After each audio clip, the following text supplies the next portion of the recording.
Movie के starting scene में हम दो भाइयों को देखते हैं, जिसमें बड़े भाई का नाम बिल होता है और वो अपने छोटे भाई को कागज की एक बोट बनाकर देता है क्योंकि बाहर बारिश आ रही थी। बिल का छोटा भाई उस बोट को लेकर बाहर बारिश में खेलने जाता है और तभी उस बच्चे की बोट पानी में बहते बहते एक सीवर में चली जाती है। और जब वो बच्चा अपनी बोट को ढूंढने के लिए उस सीवर के पास जाता है, तब हम फर्स्ट टाइम पेनीवाइज को वहाँ पर देखते हैं। पेनीवाइज उस बच्चे को उसकी बोट रिटर्न करने के बहाने उसे अपने पास बुलाता है और उसके पास आते ही वो उसका एक हाथ ही खा लेता है। इस इंसिडेंट के बाद उस बच्चे का कुछ भी पता नहीं चलता कि वो कहाँ गया है और सब लोग ये समझते हैं कि वो मिसिंग हो गया। इसके बाद हम एक लड़के माइक को देखते हैं जो एक शीप हाउस में होता है और उसे कहा जाता है कि वो एक भेड़ को शूट करे, लेकिन वो ये नहीं कर पाता। लेकिन उसे ऐसा करना था क्योंकि ये उसका फैमिली बिजनेस था। फिर हम स्कूल में स्टूडेंट्स को देखते हैं और वहीं पर एक लड़की बेवरली को देखते हैं जिसकी क्लास फेलो उसे काफी तंग करती है। सब बच्चे वेकेशन स्टार्ट होने की वजह से काफी एक्साइटेड होते हैं और वहीं पर हम एक लेडी को देखते हैं जो अपनी मिसिंग बच्ची को वहाँ पर ढूंढने आई थी। वहाँ पर एक लड़का हेनरी भी था जो नेचर वाइज काफी इल मैनर्ड था और वो बिल और उसके बाकी फ्रेंड्स को काफी तंग किया करता था। और वहीं पर हम बेवरली की बेस्ट फ्रेंड बेन को भी देखते हैं। वो दोनों आपस में काफी अच्छे फ्रेंड्स होते हैं। दूसरी तरफ बिल जब स्कूल से घर वापस आता है तब उसके फादर उसे काफी डांटता क्योंकि बिल समझता था कि उसका छोटा भाई अभी भी जिंदा है, जो सीवर में गिरकर वहाँ से गुजर कर उस जगह पर गिर गया होगा जहाँ पर उसका डेड एंड होता है। लेकिन उसके फादर उसे समझाते हैं कि वो मर चुका है और वो ये सब कुछ करना बंद कर दे क्योंकि इससे उसकी मदर को काफी दुख होगा। माइक जब मीट डिलीवर कर रहा होता है तब वहाँ पर उसे एक डोर मिलता है और उसके पीछे वो काफी अजीबोगरीब चीजें महसूस करता है। उस डोर के पीछे से काफी लोगों के शाउट करने की आवाजें आती हैं और बहुत से हाथ भी बाहर निकलते हैं और फिर तभी अचानक से वो डोर खुद ब खुद ओपन हो जाता है और वहाँ पर माइक पेनीवाइज को देखता है। इतनी ही देर में हेनरी अपने फ्रेंड्स के साथ वहाँ पर आता है और माइक को टीज करके वहाँ से चला जाता है। बिल का एक फ्रेंड अपने फादर के ऑफिस में बुक रखने के लिए जाता है और वहाँ पर वो एक बहुत डरावनी औरत की पेंटिंग देखता है जिससे वो अक्सर डर जाया करता है। उसे डराने वाला कोई और नहीं बल्कि पेनीवाइज था जो सबको उनके डर से ही डराता था और उन चीजों से जिनसे वो डरते हैं। बिल अपने फ्रेंड्स को लेकर सीवर के डेड एंड की तरफ जा रहा होता है और बेन लाइब्रेरी में बैठकर पोएट्री लिखता है और साथ ही एक जगह डेयरी की हिस्ट्री भी पढ़ रहा होता है जो असल में वही जगह थी। उस हिस्ट्री में उसे डेयरी में होने वाले सारे इंसिडेंट के बारे में इंफॉर्मेशन मिलती है और वो इंसिडेंट्स लोगों की डेथ के बारे में थी, यानी बहुत से लोगों की डेथ हो गई थी। और फिर बेन को ह्यूसिनेशन स्टार्ट हो जाती है और उसके साथ ये कोई और नहीं बल्कि पेनीवाइज ही कर रहा था। और बेन को वहाँ पर एक बैलून भी उड़ता हुआ नजर आता है जो और किसी को नजर नहीं आ रहा होता। बेन जब उस बैलून के पीछे जाता है तब उसे वहाँ पर बहुत सारे ईस्टर एग्स मिलते हैं और उन्हें फॉलो करते करते वो लाइब्रेरी तक पहुँच जाता है और तभी एक आधा जला सर कटा इंसान बेन पर हमला करने के लिए उसकी तरफ बढ़ता है, लेकिन बेन वहाँ से भाग जाता है। बेन जब वहाँ से जा रहा होता है तब हेनरी और उसके फ्रेंड्स उसे पकड़ लेते हैं, उसे काफी परेशान करते हैं और यहाँ तक कि हेनरी एक नाइफ से उसके पेट पर एच लिख देता है। इसी दौरान कार में एक कपल भी वहाँ से गुजरता है और बेन उनसे हेल्प मांगता है, लेकिन वो लोग उसकी एक नहीं सुनते। उसी कार में बेन एक रेड बैलून देखता है जिससे ये साफ जाहिर था कि वो कपल जो गाड़ी में बैठा हुआ है अब वो भी पेनीवाइज के कब्जे में आ चुके हैं। तभी किसी तरह बेन अपनी जान छुड़ाकर वहाँ से भाग जाता है और वो बैड ग्रुप उसका पीछा करते हैं। दूसरी तरफ बिल अपने फ्रेंड्स के साथ उस सिटी के सीवर के डेड एंड पर अपने भाई को ढूंढ रहा होता है, लेकिन वहाँ पर उसे किसी और बच्चे का जूता मिलता है। लेकिन इससे पहले कि वो सब लोग बिल के भाई को ढूंढने के लिए अंदर जाते, इंजर्ड बेन वहाँ पर आ जाता है। वहीं पर बिल का एक फ्रेंड बिल के छोटे भाई को ढूंढने के लिए अंदर चला जाता है और वहाँ पर उसे बहुत सारे गोस्ट नजर आते हैं। उसे वहाँ पर बहुत सारी सॉल्स नजर आती है और पेनीवाइज उसे मार डालता है। बिल और उसके बाकी फ्रेंड्स बेन के लिए बैंडेज इक्विपमेंट्स ले रहे होते हैं, लेकिन उनके पास पैसे कम होते हैं। उसी मार्केट में बेवरली भी होती है जो मेडिसिन लेने में उनकी हेल्प करती है और फिर ये फ्रेंड्स ग्रुप बेवरली को उनके साथ तालाब पर चलने के लिए इनवाइट करते हैं। बेवरली जब घर पहुंचती है तब उसके फादर एज यूजुअल उसके साथ काफी अजीब बिहेव करते हैं। अपने फादर के बिहेवियर की वजह से बेवरली काफी अपसेट रहती थी और इस बार तो वो इतनी दुखी होती है कि वो अपने बाल काट लेती। फिर वो सब फ्रेंड्स और बेवरली तालाब पर काफी एंजॉय करते हैं। ये सब फ्रेंड्स मिलकर बेन के घर जाते हैं और वहाँ पर उसका डेरी टाउन से रिलेटेड हिस्ट्री कलेक्शन देखते हैं। बेन उन्हें बताता है कि जो लोग इस सिटी में रहा करते थे एक एक करके वो वहाँ से गायब होते रहे, लेकिन अजीब बात तो ये है कि लोगों के गायब होने का कोई भी रीजन, उनकी डेड बॉडी या कोई भी निशान नहीं मिला। बस सिर्फ उस सिटी में ही एक कुएं के पास मरे हुए लोगों के कपड़े थे जो खून से भरे हुए थे और वहाँ पर खून खराबा आम हो गया, लेकिन उसके पीछे ये पता नहीं चल सका कि ये कौन कर रहा। फिर हम बिल के फ्रेंड एडी को देखते हैं जो स्कूल से घर की तरफ जा रहा होता है और रास्ते में वो एक बहुत पुराने घर के सामने से गुजरता है और ठीक उसी वक्त उसकी मेडिसिन लेने का टाइम भी हो जाता है और एडी वहाँ पर रुककर अपनी मेडिसिन लेने लगता है। और तभी एडी को उस घर से किसी की आवाजें सुनाई देती है। वो आवाजें सुनकर एडी काफी घबरा जाता है। वो वहाँ से जाने लगता है। तभी घबराहट के आलम में उसकी मेडिसिन उसके हाथों से गिर जाती है। एडी जब अपनी मेडिसिन उठा रहा होता है तभी वहाँ पर एक बदसूरत काफी गंदा और बीमार आदमी आकर उसे डराता है और उसे डराते डराते वो उस पुराने घर की तरफ ले जा रहा होता है। लेकिन एडी भागकर उस घर के पीछे चला जाता है और एडी को वहाँ पर पेनीवाइज नजर आता है। एडी वहाँ से भाग जाता है। बेविल्ली जब घर आती है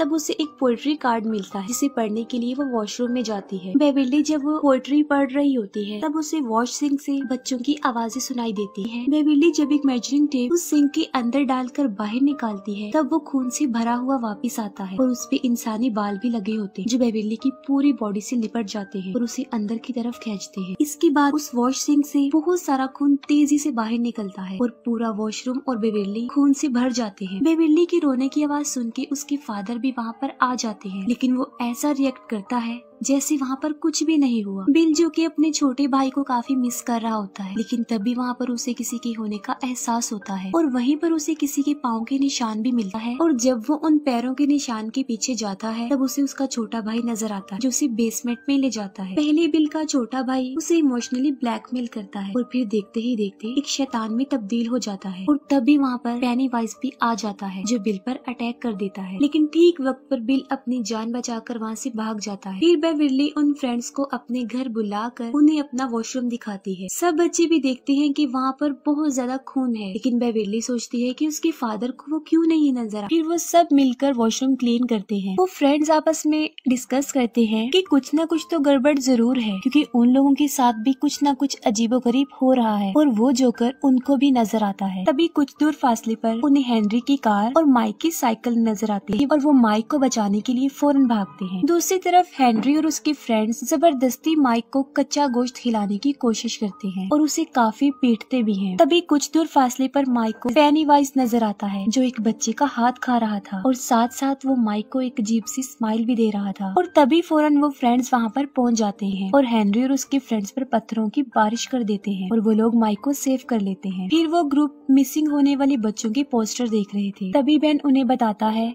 कि उसने डेरी टाउन के बारे में दोबारा से पढ़ा है। वो कहता है कि मुझे पता चला है कि डेरी टाउन में हर 27 साल बाद ऐसे इंसिडेंट्स होते रहते हैं। उन इंसिडेंट्स में लोग गायब होते हैं और ज्यादातर बच्चे, और ऐसा पहले तो कुछ अरसे तक चलता रहता है लेकिन फिर अचानक से बंद हो जाता है और फिर 27 सालों बाद ऐसा होने लगता है। वो लोग ये समझ जाते हैं कि कोई तो है जो 27 साल बाद आ जाता है और बच्चों को पकड़कर खा जाता है और इतना ज्यादा शिकार करने के बाद 27 सालों तक वो बिल्कुल रिलैक्स हो जाता है। और साथ में वो ये बात भी समझ जाते हैं कि वो बच्चों के सामने उन्हें उसी रूप में आकर डराता है जिससे वो सबसे ज्यादा डरते हैं और जाहिर है तकरीबन सब बच्चे ही जोकर से डरते हैं। बिल सबको अपने घर ले जाता है और उन्हें डेरी टाउन का मैप दिखाता है। मैप देखकर उन लोगों को पता चलता है कि जहाँ जहाँ वो इंसिडेंट्स हुए थे वो जमीन के नीचे एक गटर से जुड़े हुए हैं और ये सारे गटर एक ही जगह पर आकर आपस में मिलते हैं और वो कुआं है जो उसी पुराने घर में था। वो बच्चे फौरन ये समझ जाते हैं कि पेनीवाइज वहीं पर रहता है उसी पुराने घर के कुएं में। तभी एडी इन बातों से काफी डर जाता है और वो सब कुछ बंद करने के लिए कहता है लेकिन अचानक से प्रोजेक्टर अपने आप ऑन हो जाता है और पिक्चर्स खुद ब खुद चेंज होने लगती है। ये देखकर वो लोग काफी घबरा जाते हैं, काफी डर भी जाते हैं और तभी उन पिक्चर्स में बिल के छोटे भाई की पिक्चर भी आती है और तभी फौरन पेनीवाइज भी एक पिक्चर की सूरत में उनके सामने आता है और तभी पेनीवाइज उस फोटो से निकलकर उन बच्चों को डराता है। वो सारे बच्चे काफी डर जाते हैं लेकिन बिल डिसाइड करता है कि वो उस पुराने खंडर वाले कुएं में जाएंगे और पेनीवाइज का मुकाबला करेंगे। वो सब बच्चे बिल की बात मानकर उसके पीछे पीछे उस घर में जाते हैं। बिल कहता है कि हमें उसका मुकाबला करते हुए उसे रोकना चाहिए वरना ये सिलसिला ऐसे ही चलता रहेगा और हो सकता है कि नेक्स्ट उनमें से ही कोई हो जो मिसिंग हो जाए और उस जोकर का शिकार बन जाए। और जब वो लोग उस घर के अंदर जाते हैं तो पेनीवाइज उन्हें विजन दिखाता है और एक दूसरे से अलग कर देता है। एडी फिर से उस क्रीपी आदमी से डरकर ऊपर से नीचे गिर जाता है और काफी इंजर्ड हो जाता है। उन फ्रेंड्स में बिल का फ्रेंड रिची जो एक रूम में बंद हो जाता है और वहाँ पर बहुत सारे जोकर्स थे और तभी वहाँ पर पेनीवाइज आ जाता है। लेकिन इससे पहले कि वो रिची को कोई नुकसान पहुँचाता, बिल बिल्कुल ठीक वक्त पर दरवाजा खोलकर उसे बचा लेता है और फिर पेनीवाइज एडी के पास जाता है। लेकिन इससे पहले कि पेनीवाइज एडी को डराकर मार देता, बिल और रिची वहाँ पर पहुँच जाते हैं और पेनीवाइज उन दोनों पर ही अटैक कर देता है और तभी बेविरली एक लोहे के रॉड को पेनीवाइज के सर में दे मारती है, जिससे वो जख्मी हो जाता है। लेकिन इसके बावजूद भी वो बच्चों को डराने से बाज नहीं आता। वो उन्हें काफी डराता है और अपने बड़े बड़े नाखूनों से वो बेन को जख्मी कर देता है। लेकिन वो सारे बच्चे वहाँ पर एक साथ थे और पेनीवाइज भी इंजर्ड था, तो वो उन्हें कोई नुकसान पहुँचाए बगैर ही वहाँ से चला जाता है। तभी बिल उसका पीछा करता है और उसे उस कुएं में जाते हुए देख लेता है और तभी वो सब बच्चे उस घर से अपनी जान बचाकर भाग जाते हैं। बिल अपने फ्रेंड्स को कहता है कि वो दोबारा से उस घर में जाएंगे, लेकिन अब वो पूरी तैयारी से आएंगे और बड़ी बहादुरी से वो पेनीवाइज का मुकाबला करेंगे। लेकिन बेविरली के अलावा कोई भी उसकी ये बात मानने के लिए एग्री नहीं होता। वो कहते हैं कि वो लोग वापस वहाँ पर नहीं जाएंगे। बिल का फ्रेंड रिची जब उसे कहता है कि उसका भाई अब मर चुका है, बिल को इस बात पर गुस्सा आ जाता है और उन दोनों में लड़ाई हो जाती और वो ग्रुप आपस में बिखर जाता है। बेविरली उन्हें काफी समझाती है कि पेनीवाइज यही चाहता है कि वो सब एक दूसरे से अलग हो जाएं, क्योंकि उसे पता है कि अगर वो साथ रहे तो वो उसका मुकाबला कर लेंगे। लेकिन बेविरली की ये बात कोई नहीं सुनती। दूसरी तरफ हेनरी को अपने घर के पास रखे गए लेटर बॉक्स के ऊपर एक रेड बैलून उड़ता हुआ नजर आता है, जो पेनीवाइज के वहाँ होने का साइन था। जब उस बॉक्स को ओपन करता है तब उसे वहाँ पर एक नाइफ मिलता है। ये नाइफ उसी का था जो जंगल में गिर गया था जब वो बेन के पीछे भागा था। हेनरी जब उस चाकू को ले लेता है तब वो पूरी तरह से पेनीवाइज के कंट्रोल में आ चुका होता है। पेनीवाइज हेनरी को बहुत फोर्स करता है कि वो अपने फादर को जान से मार डाले, जबकि हेनरी सच में पेनीवाइज के बहुत ज्यादा कब्जे में आ चुका था और वो सच में ही अपने फादर को जान से मार डालता है जब वो सो रहे होते हैं। बेविरली के डैड अग्रेसिव होकर उसके साथ जबरदस्ती करने की कोशिश करते हैं। बेविरली अपने फादर को टांग मार के वहाँ से भाग जाती है और खुद को वॉशरूम में बंद कर लेती है। लेकिन बेविरली का फादर बाथरूम के दरवाजे को तोड़कर अंदर घुस जाता है। अपनी जान बचाने के लिए बेविरली सिंक अपने फादर के सर में मार देती है, जिससे वो इंजर्ड होकर बेहोश हो जाता है। दूसरी तरफ बिल बेविरली को ढूंढते ढूंढते उसके घर तक चला जाता है, जहाँ पर उसे उसके फादर की डेड बॉडी के साथ दीवारों पर पेनीवाइज का मैसेज मिलता है। वहाँ पर लिखा होता है कि you die if you try. Bill अपने सब फ्रेंड्स को बताता है कि पेनीवाइज बेविरली को ले गया है और वो बेविरली को बचाने के लिए फिर से एक हो जाते हैं और फिर वो लोग दोबारा से उस घर में आते हैं। लेकिन इस बार वो अपनी पूरी तैयारी से पेनीवाइज का मुकाबला करने के लिए हथियार भी अपने साथ लाए होते हैं। दूसरी तरफ बेविरली के ऊपर खून के कुछ कतरे गिरते हैं, जिससे वो होश में आती है और वो देखती है कि वो एक गटर में है, जहाँ पर कचरे का एक बहुत बड़ा ढेर काफी ऊंचाई तक लगा होता है और वहाँ पर बच्चों की डेड बॉडीज भी हवा में फ्लाई करती है। तब बेविरली वहाँ से भागने की कोशिश करती है, लेकिन पेनीवाइज उस पर अटैक कर देता है और उसे काफी डराता है। लेकिन बेविरली नहीं डरती। बेविरली बड़ी बहादुरी से उसका मुकाबला करती है। पेनीवाइज जब देखता है कि वो उसे नहीं डर रही तो वो उसे उसका